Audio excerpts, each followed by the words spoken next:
Hey, what's up, good people? So listen, real quick before we go live, I'm doing something new and different.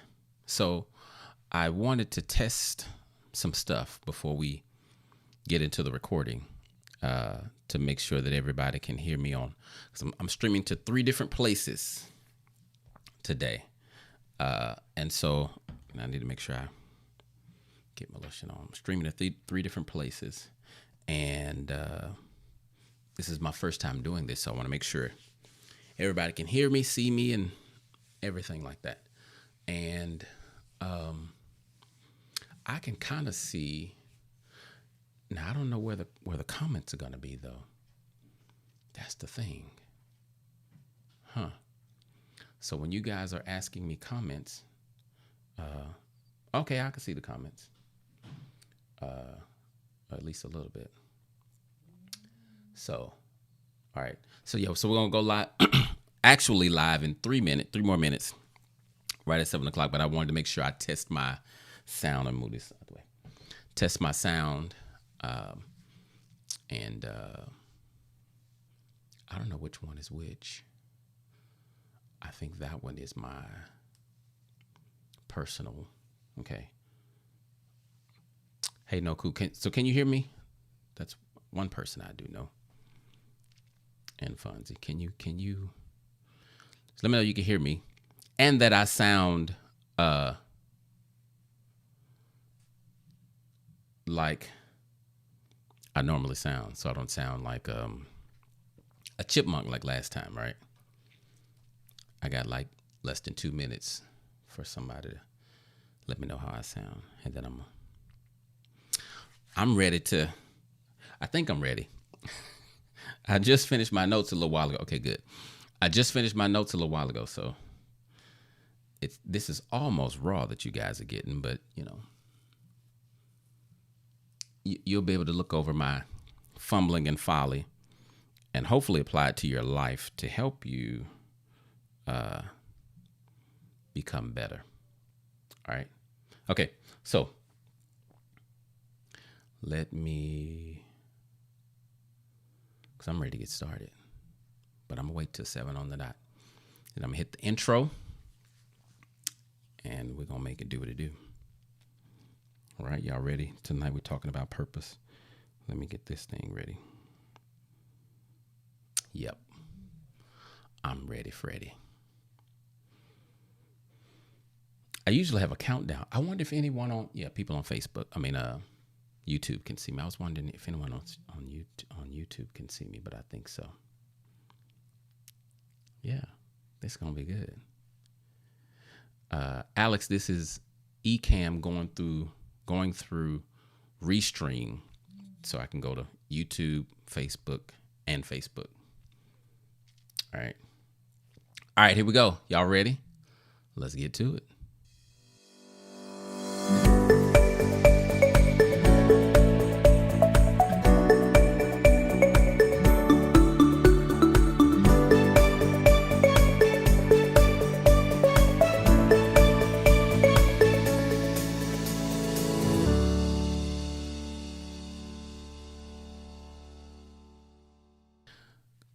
Good evening and welcome to this last installment of Manhood Mondays. If this is your first time joining us, I started this little mini series back in December. All right, now if you want to watch the previous videos, you can go to my YouTube channel and see those. Now, although this is the last installment of Manhood Mondays, I will continue to do my live video, I'm calling it podcast right now, on Mondays on various relationship topics, okay? But tonight we're talking about purpose, right? Why are you on the planet? And how does your understanding of God affect how you live? Before I continue, if you haven't already, please hit the like button, because I found out the way social media works is if the video has more likes, then they'll share it or, make it pop up on people's timeline more often. And I believe the information that we share is valuable for everyone. And so I want to make sure that we get it to as many people as possible. Also, subscribe to the YouTube channel if you haven't already. Okay. Now, I want to start with, I want to talk about my journey a little bit, kind of as an intro to talking about purpose, if that's okay. And if it's not, then we're going to do it anyway. So back in 2002, at the age of 30, I was dating this girl. Now, she and I, we used to have some really interesting conversations about life. About 2 months into us dating, she asked me this question that I had never heard before. The question was very weird to me, and honestly, I had no clue as to what she was talking about. She said, "What is your purpose in life?" What? What do you? I don't know. Can you say that again? She said, "What is your purpose? What has God put you here to do with your life? Be a dad? Like, I don't know." She then proceeds to tell me we can't be together because I don't even know where I'm going, and she does. Now, in my mind, I'm thinking, this is the dumbest thing I've ever heard. Like, you really gonna break up with me because I can't tell you what my purpose is? I mean, you're just now telling me this. So, like, if you give me some time, I can come up with something and I can tell you that I'd be able to tell you what my purpose is. And she was like, "No, you were created with a purpose. You don't just make it up." So we broke up, right? I was utterly confused, right?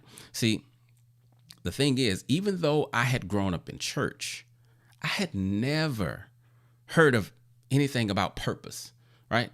That was foreign to me. And like a lot of you, I was just living life as it comes, right? I had no direction. But the thing is, I didn't know I didn't have any direction. So like in high school, I was an average student.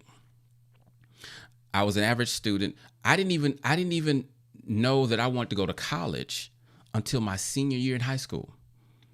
And how that came about, just talk about how I'm living life just kind of as it comes. I was at my grandmother's house one weekend because my grandmother had cable and we didn't have cable, right? So I'm at my grandmother's house and I'm watching Revenge of the Nerds. As I'm watching Revenge of the Nerds, that's when I decided I wanted to go to college. Because I was thinking, if college is like this, sign me up, right? But after I decided I wanted to go to college, I still didn't know what I wanted to do, right? I had no clue. Now at my school, MB Smiley High School graduation class of 1990, that's right. So we would have these things called senior days or senior assemblies, right? And that's when someone would come in and they talk about different careers and kind of like, give us the background of whatever. So this guy comes in and he's talking about cinematography. And at the time, Terminator 2 had just come out.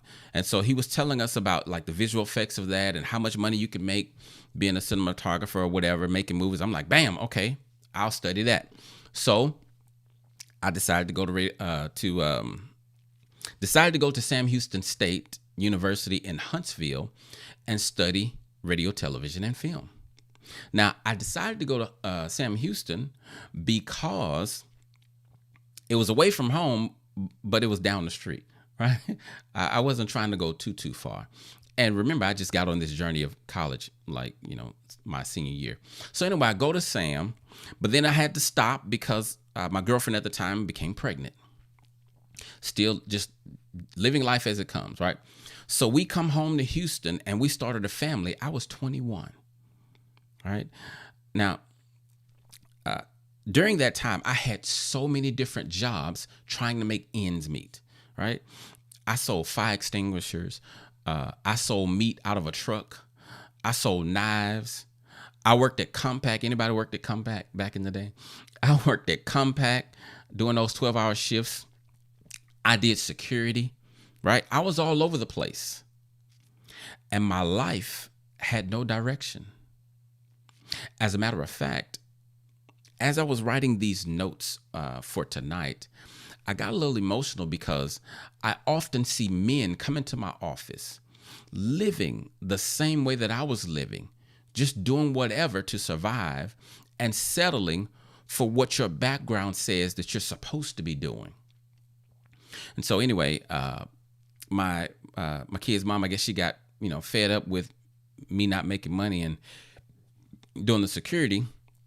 So while I was working the midnight shift. So while I'm at work, she looks up this school called ITT. She calls them and she makes an appointment for us to go to talk to them. Okay. So now they had two programs. They had electrical engineering and they had AutoCAD. So I chose to do AutoCAD because it seemed more interesting to me. And actually, I graduated the night that Tupac died in 1996. So anyway, so I get that degree, right? Now going back to 2002 when I was 30, broke up with old girl. So I'm working at an architectural firm as an AutoCAD drafter, and I was actually making decent money. But here's the thing: still living my life just as it comes. The only reason that I was a drafter was because my kid's mom, way back when, she looked up ITT and we went to, meet with those people and that's what I became. If she had looked up plumbing school, then I'd have been a plumber, because I had nothing guiding me. Nothing was guiding me but money and my need to have it to take care of my children. Now it's 2003 and I'm at a funeral. I'm sitting in the audience and I'm listening to how people talk about the deceased and how he has impacted their life. It was at that point I started to wonder, what will people say about me when I'm gone? Whose life will I have impacted other than my children? And so that put me on this quest to figure out, why am I here? So then one day I'm talking to my pastor and I ask him, how do you discover your purpose? Like, how do you discover what you are here to do? He said, find the thing that you would do for free, and your purpose is probably connected to that in some kind of way. At the time, that really wasn't helpful because the only thing I could think of doing was for free was basketball. And I knew that wasn't it, right? But about 2 weeks later, I was on the phone with someone, and she started to tell me about her relationship issues. I listened. Now, I can't recall what she said. I do not know what my response was, but I do know that when I finished sharing my point of view about what she said, she responded, wow, you should be a counselor or something. And when she said that, what I believe to be God, in my heart, I heard it say, that's it. My eyes got big. And then the next day, I was on the phone trying to enroll in school. And so this is the first, I guess, example of how purpose can change your life, your motivation, your direction, and everything. Because so when I was trying to get into school, I was also at a crossroad in my career, right? I was looking for a different career, and I wasn't interested in going to school to be an architect, even though I loved architecture. I really did. But I wasn't interested in going to school for 5 years to be an architect. I was already 31 and I felt like that was too long. I'm not going to go back to school at 31 for 5 years. But when I heard that voice in my head, I went from not wanting to go to school for 5 years to being open to going to school for up to 8 years to get a PhD in therapy. Now, I didn't get the PhD because I realized it wasn't necessary for what I wanted to do. But the point is this: when purpose showed up, everything in my life shifted. And I know that's, a long intro, but I wanted to take you through my journey to hopefully give you an idea of how I went from a scattered life to a focused life. There's a quote that says, when the student is ready, the teacher will appear. Being a therapist never crossed my mind once before that young lady made that comment. Never crossed my mind. But when she did, it hit me hard. That day, August in 2013, everything changed. So when you're living a life of purpose, you're no longer living a life flying by the seat of your pants. Some of you, if you got the email, you saw I put the quote in there by Mark Twain, which says, the two most important days of your life are the day you are born and the day you discover why. Miles Monroe said, when you don't know the purpose of something, abuse is inevitable. Yeah. When you don't know the purpose of something, abuse is inevitable. So when you don't know the purpose of your life, you will abuse it. When you don't know the purpose of your body, you will abuse it. And I wish I had time to talk about that again, because for us men, a lot of times we think getting our body count up, being with a lot of women is just a man thing. No, you're abusing your body because you don't know the purpose of it. When you don't know the purpose of your marriage, you will abuse it. Abuse is abnormal use, right? So let's define purpose. Purpose is the reason for which something is done or created, or for which something exists. Okay, I'm gonna say it again. The purpose is the reason for which something is created or done, or for which something exists. Right? Now listen to this. And let me just give you my disclaimer. This is not about, what I'm sharing with you tonight is not about religion. No, we have a lot of religion sensitive folk, right? But this is not about religion. It is somewhat about God, right? But just keep watching, right? So anyway, everything God created has a purpose. Everything God created has a purpose. Every human has a purpose. You are uniquely gifted for the purpose God created you for. Now, there's a general purpose for which all mankind was created, right? Which is to love God and love your neighbor as yourself. And I could go deeper into that, but I encourage you to explore that part on your own. But what I'm really wanting to focus on tonight is your specific life purpose. Why are you here? Right? There is a problem on the planet that you are uniquely gifted to address. I heard someone say, the thing that angers you the most is the problem that you're called to solve. And when I first heard that, it was before I knew what my purpose was. I didn't understand it. Now I do. So why did I want to talk about this particular topic with the men, even though I know there are other people here, because I invited some people that are not men, because I think this can apply to everybody. But why did I want to do this in Manhood Monday specifically? Because I am convinced that oftentimes when men live their lives, or should I say when men get their lives together, the women and children will follow. Your life is your responsibility. God gave it to you to make great.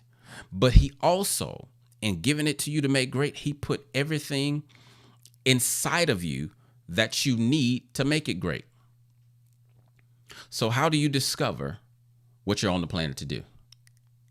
Well, first, you got to know where you come from, right? Who's your manufacturer? I don't mean your parents.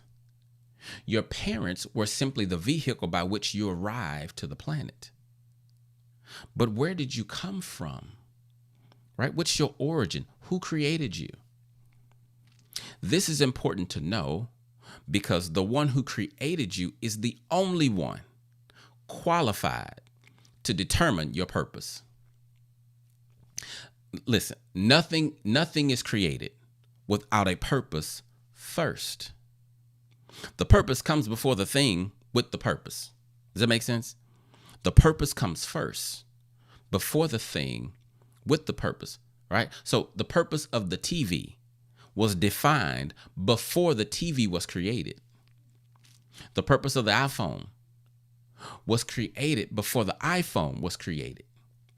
If there is no purpose, then there is no creation. So what was the purpose that God had in mind before you were born when he thought of you?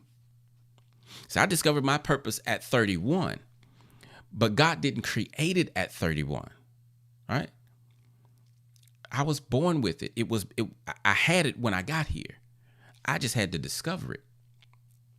And sadly, many people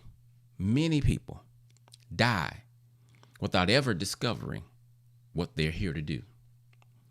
I have a table saw in my garage. The table saw was created by DeWalt, right? That's the brand. Now, DeWalt creates other tools as well, but each tool is created with its own purpose. The purpose of the table saw is to cut wood in a certain way, right? DeWalt determined it was a table saw and not a miter saw. Because they created it with a purpose, it will perform best when it is used according to the way they created it to be used. Now, I can use it as a step stool. It's about maybe like 14 inches high, and it's wide, it's sturdy. Like, I could use it as a step stool. But that's not what it was created for. It works better as a table saw. Why? Because that's what it was created for. And when it was created, it was built in with everything that it needed to accomplish the purpose for which it was created. You are the same way. You came with everything built in. Sure, you need to grow, right? You need to learn.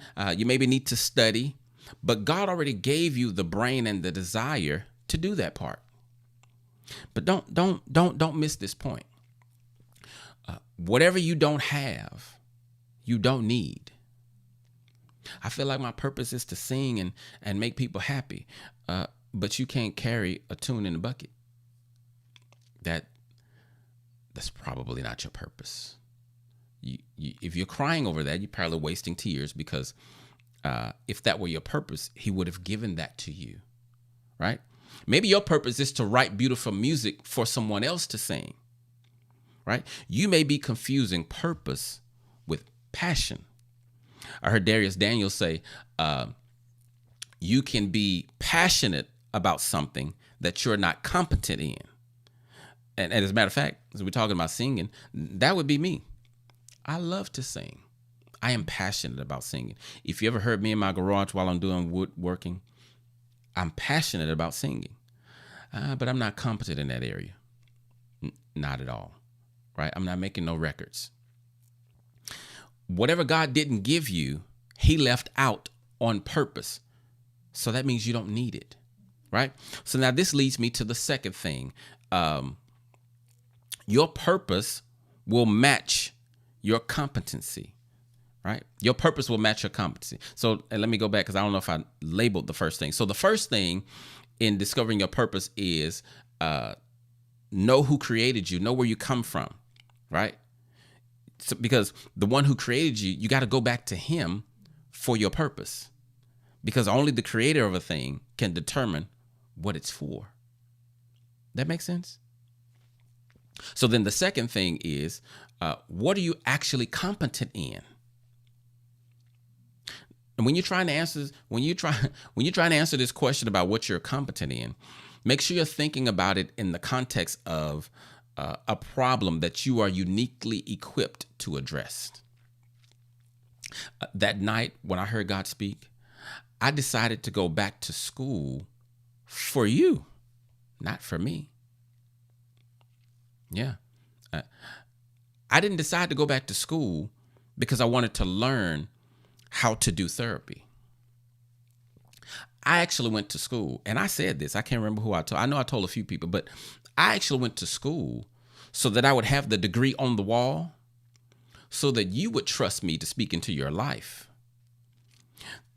The degree was so that you would be, so that you would be validated, and so that I would be validated for you. The degree was so that I would be validated in your mind. But God had already validated me himself in regards to what he had equipped me to do. Sure. Now, I'm not, so arrogant to think I just come, I'm just lofty. I've gotten better and I've gotten more insight and I'm wiser now, but school didn't do none of that. I could have gotten all of that without school,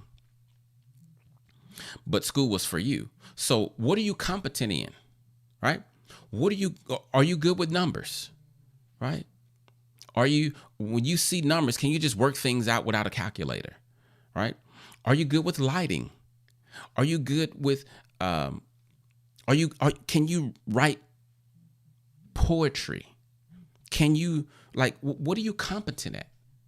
I'm not saying, because I can do a lot of things. Like I've become good at woodworking, but I wouldn't say that I'm, competent at the level where I'm trying to answer some problems, change people's lives and make them have a better life with.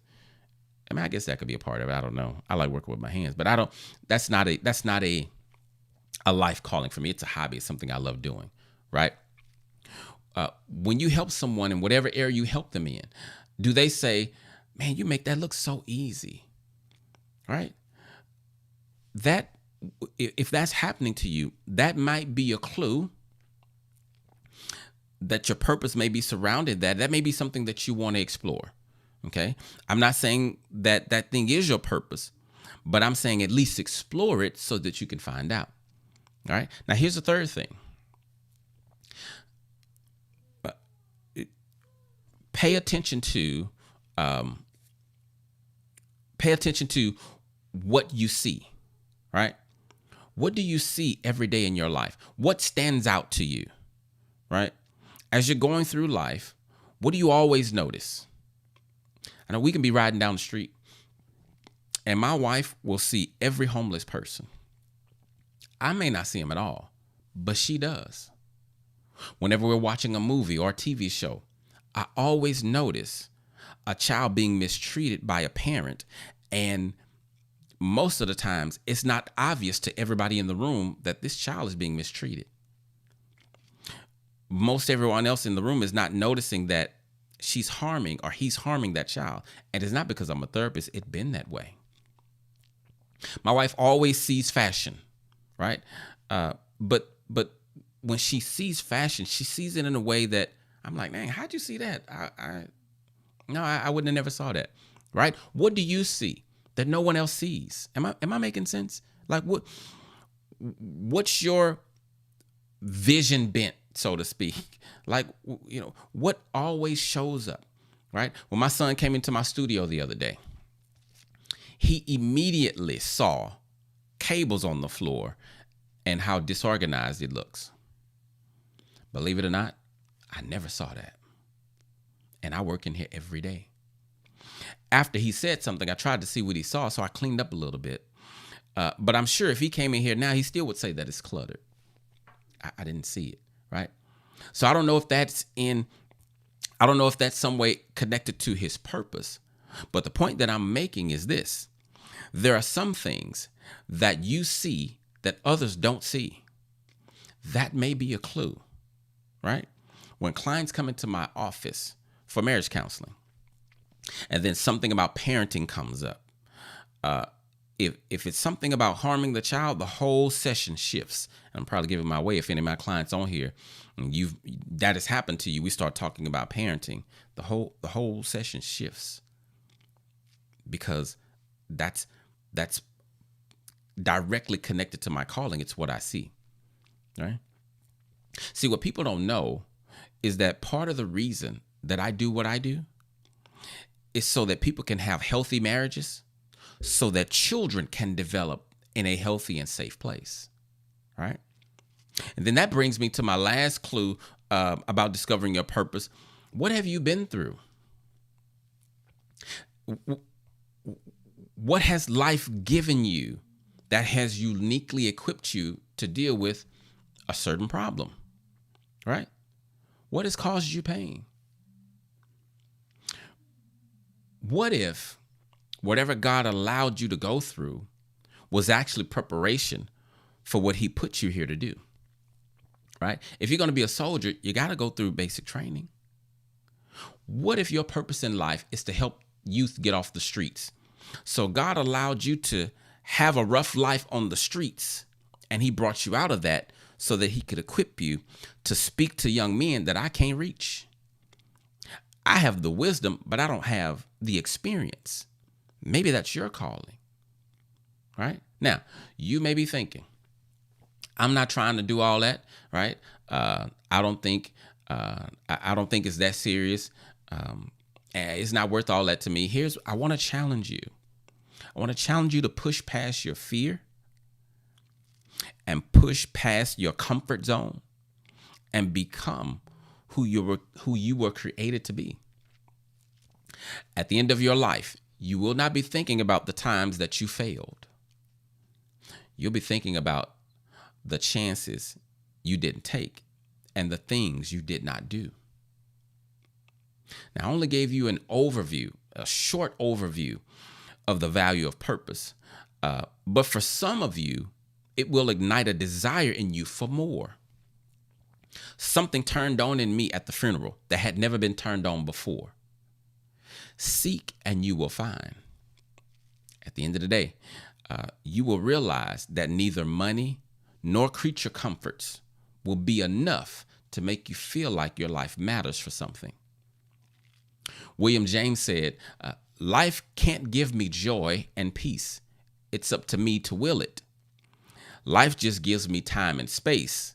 It's up to me to fill it. And then Harold Kusher said, I think of life as a good book. The further you go in it, the more it begins to make sense. And maybe that's why I am at the place I am now at 48, because not just purpose, but I also see things differently. And, I'm trying to help primarily men, but women also, but help these men take hold of your life and stop living life just kind of haphazardly. Waking up, going to work, like, what's the point? So what you don't know, whether you believe in God or not, whether you trust God or not, and I ain't talking about going to church, I'm talking about God. You were created with a purpose, and you will never feel fulfilled living outside of it. Life will become mundane. I'm tired of going to this job. The times when I've not wanted to go to work since I've been doing this have been connected to, maybe I'm tired and sleepy or something, but it's never been, oh man, I don't feel like doing what I do. I love my job. Now, your purpose or your calling, or however you want to put it, may not be your job. Like, they may not line up like it did for me. You may have to do something. So you may have to have a 9 to 5, and then, helping the homeless on the weekend because that's what you've been put here to do. I don't know. But whatever it is, find it for you. Benjamin Franklin said, a long life may not be good enough, but a good life is long enough. Make your life good. Okay? I want to thank you guys so much for walking with me through this journey every Monday. Now, next week, we will be on to something new, right? I'm not sure what it is yet, but it'll be something about relationships. And it'll be for everybody. Probably going to be on marriage. I know I still have to do something for my singles. You guys keep asking. The dating stuff, the marriage stuff, and the relationship stuff. That's good stuff for you guys to have too, right? But I will create some things, and I'm gonna create some parenting things also. And I need to do something specifically for the women. I know that. So, but anyway, I really appreciate you guys. So, I'm gonna take a few questions if you guys have any. All right. So let's see what we got. If we got any. Where's my? Man, that was 35 minutes. That was quick. Let's see.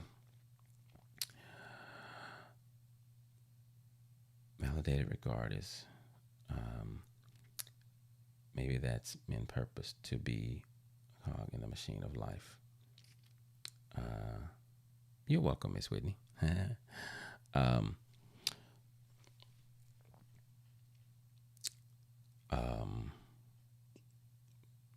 tell me what you mean by that, Fonzie. I'm not sure. Maybe that means purpose, to be a cog in the machine of life. Yep, I would kind of agree with that as a life purpose, and that's what I was saying earlier. There is a general life purpose that God has created all mankind for, and the core of it, everything can be summed up in love, right? We humans thrive when we are connected to other humans and we are giving and receiving love. But then there is a specific purpose that you are put here to do. You may not do it, but it's yours.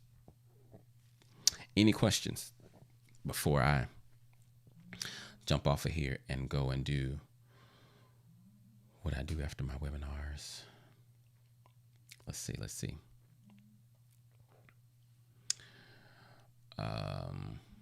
All right, I'm gonna give you guys a few more minutes. Any questions about what I shared tonight?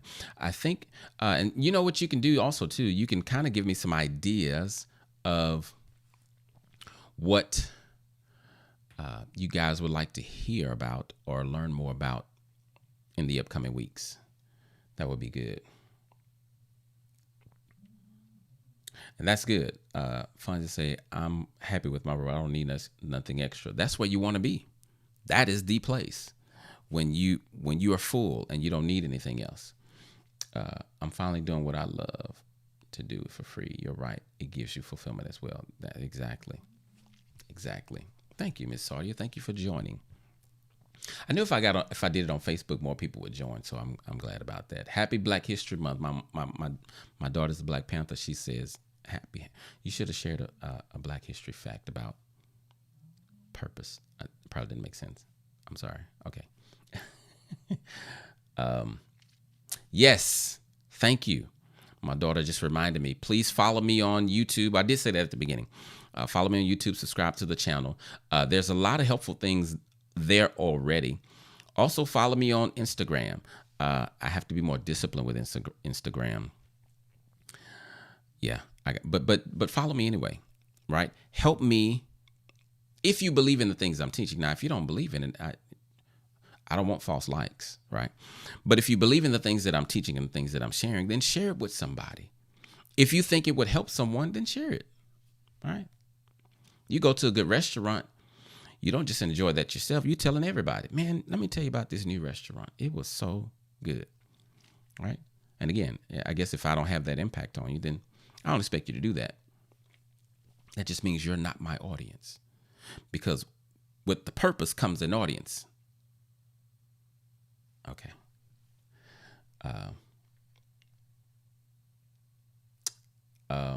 Whitney, what's your IG? I want you guys to follow my daughter. Dope is History. She drops some major Black history facts on Instagram. And I think she got a YouTube page now. Stuff that I did not know. I've been Black all my life, but it's a lot of things that I didn't know. My daughter shares some really, really good stuff. Yep, Dope is History. Don't forget the dot. Dope dot. It's history. All right, good peoples. Again, thank you for joining. I really appreciate it. If you want to see more of the Manhood Mondays, the video series that I really enjoyed the part on fatherhood. So if you haven't seen it, go check that out. I think it's really helpful for you. We got to do better as fathers with our children, primarily our boys, right? Let me say this for the people that's never been here before, because I think this is important, and it's my show. If you have a son, it's not necessary for you to raise him tough. He's a boy. Stop trying to make him how you want him to be. He's a boy. If you're not tough with your son, he's not going to grow up. Let's say he gets a job, he's in the boardroom and he gives a presentation and he bombs the presentation. He's not finna break down crying. He's not going to run to the restroom crying, right? We don't do that.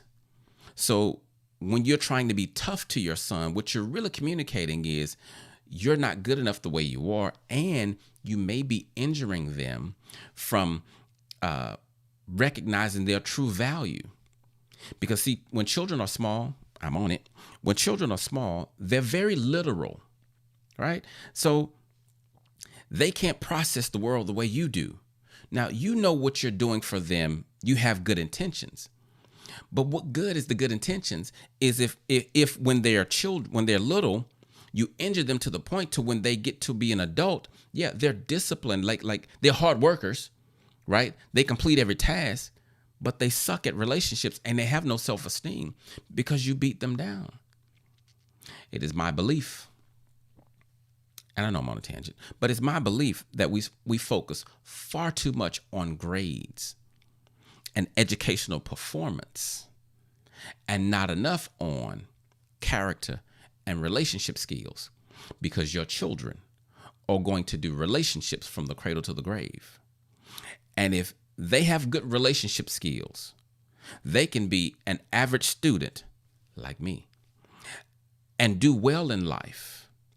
If your child knows how to do relationships, money will find them, because a job is about relationships.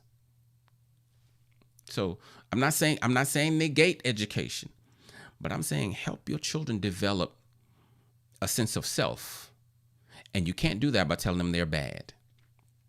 Telling them, you don't listen. Telling them, because again, they're literal. It's difficult for them to separate. Folk just came on here, they're like, well, this is not talking about purpose. I know, I'm sorry. They can't separate what you say they did from who they are. That is the doorway to shame. And once debilitating shame gets in, it's pretty much a wrap, right? They'll need therapy or some kind of life-changing event for them to break free from the trap of shame, which puts them in the place. So here's what shame opens you up to. It's not an exhaustive list. It opens you up to people-pleasing, addictions, all kinds of addictions, right? It opens you up to arrogance. What's the? I'm a therapist, but I don't ever really use this term. Narcissism, right? It opens you up for all of that. Okay, I'm gonna get off of it. All right. You guys have a good one. I enjoyed it. I will speak with you guys next time. I hope you have a great week. Valentine's Day coming up, brothers. I should have did something on that, huh? But I don't really have anything because So you guys enjoy the rest of your evening. Thank you for joining me, and good night.